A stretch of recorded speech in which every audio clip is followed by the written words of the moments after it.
Hello, friends. Happy Friday Eve. It's Thursday, May 18th. Let's keep it going strong. We're almost at the end of the week.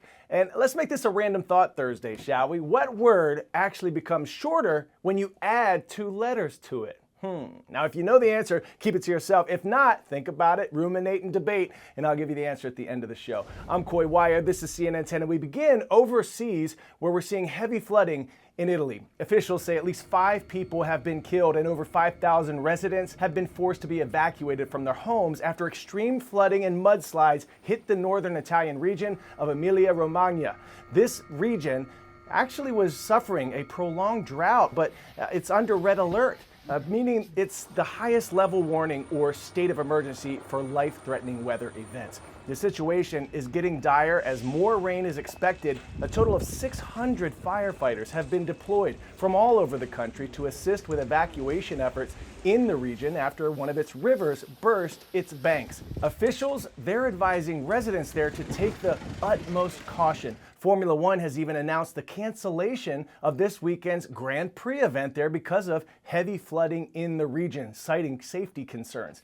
Italian Prime Minister Giorgia Meloni tweeted on Tuesday evening extending her total sympathy to those affected by the flooding, adding that the government stands, quote, ready to intervene with the necessary aid, unquote. CNN's Barbia Nadeau has more for us from Italy. Roads turned to rivers as rain many hoped would alleviate drought conditions, now a serious threat in the central Italian region of Emilia-Romagna. There are already victims, and rescuers are searching for the missing. Hundreds of people were rescued from flooded homes, many brought to safety in rubber dinghies on flooded streets. More than 5,000 people are under evacuation, according to the Civil Protection. The region had been undergoing severe drought. In 2022, low rainfall and extreme heat depleted the River Po, a crucial waterway for transport and irrigation. A winter with very little snow did little to help. And as bad as these floods are, they are only a drop in the bucket for what is needed to reverse the drought. Earlier this month, a downpour swelled the Po by 5 feet. This deluge of water will raise it even more, but it is still well below average.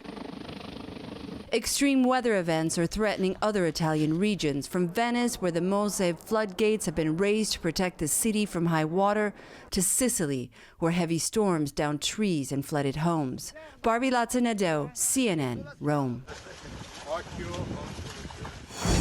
10-second trivia. Charles Darwin's theory of evolution was inspired by a trip to what group of islands? Hawaiian Islands, British Isles, Galapagos Islands, or the Florida Keys?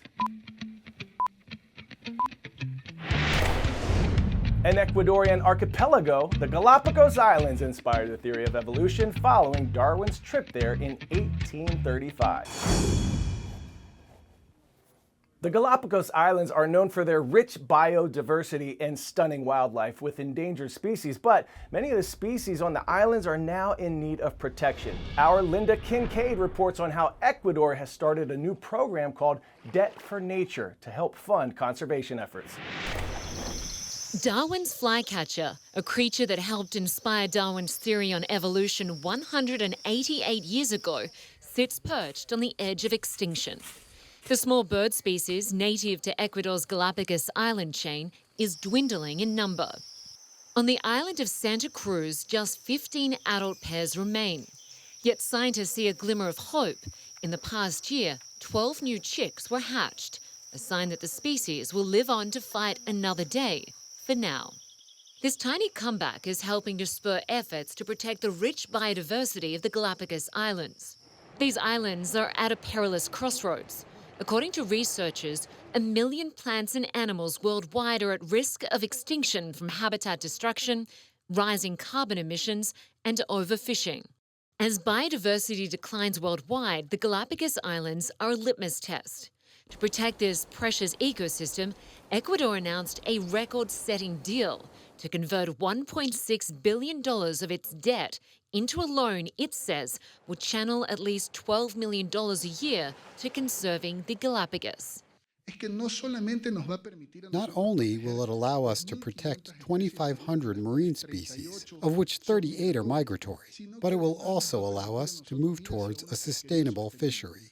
It is one of the largest debt for conservation swaps in history. Over the next 2 decades, Ecuador hopes to channel over $450 million towards protecting one of the most incredible ecosystems on the planet. A move that some say is crucial, not just for the environment, but for Ecuador's survival. It seems to me that we must help maintain the flora and fauna and thus attract tourism, which is what keeps the country alive.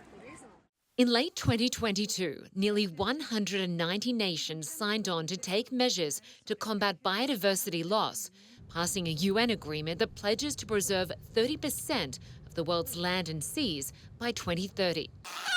Ambitious measures that conservation groups say do not go far enough. Meanwhile, some environmentalists hope Ecuador's debt for conservation model gains momentum in other parts of the world as a win-win for both economies and for conservation efforts. Linda Kincaid, CNN. Now, this next story is going to make you think twice the next time you see a plant. Did you know that plants actually make sounds that are undetectable to the human ear? That's right, and according to a new study, our seemingly silent green friends actually make noises when they're thirsty or when they're under some kind of stress. Wait till you hear this. Those everyday houseplants sitting on your windowsill are more like us than we thought. New research shows they even get stressed and are vocal about it. Listen to this.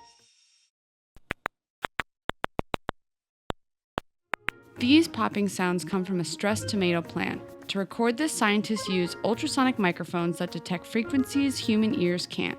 The audio was then sped up and edited so we can hear it. Researchers are unsure why plants make these sounds, but we do know that plants can detect certain sounds as well. Plants have been reported to respond to the sounds of bees to produce a sweeter nectar, and also chewing sounds of caterpillars feeding on their leaves. For example, watch this mustard plant react to a cabbage caterpillar chewing on its leaves by releasing an internal wave of calcium. Some of these electrical responses are not too dissimilar to the electrical responses that occur in nerve cells of animals. Plants then become more resistant or less preferred by insects. Scientists say that these defenses are passed down to plants' offspring through their seeds.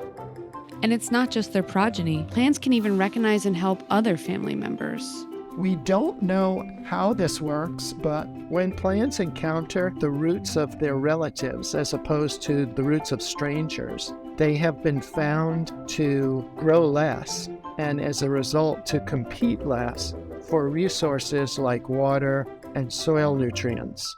All of these abilities are tied to plants' fight for survival. But contrary to what some plant lovers may think, a plant's survival doesn't appear to be affected by talking to or playing it music. My guess is that if you care enough to talk to your plant, you're probably paying attention to how it's doing, what kinds of conditions it's experiencing, and that's probably a good thing.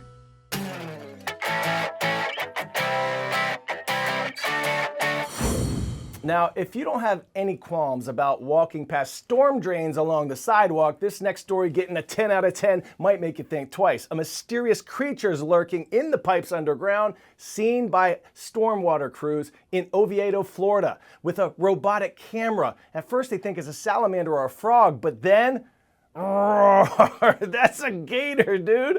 And we're talking about a 5-foot-long gator. The robot could only follow the prehistoric-looking beast for about 340 feet before the bot got stuck, and it was, see you later, alligator. Wonder where that thing is. All right, so many great Your Word Wednesday submissions yesterday, and the winner is Mary from St. Isidore School in Quakertown, Pennsylvania for qualm, a noun that's an uneasy feeling of doubt, worry, or fear, especially about one's own conduct. Well done. And as for that Random Thought Thursday, what word actually becomes shorter when you add 2 letters to it? The word is short. It becomes shorter when you add 2 letters. Our special shout out is going to Southern Utah today, Parowan High School in Parowan. We see you. Rise up, everyone, and make it an awesome day. I'm Coy Wire, and we are CNN 10.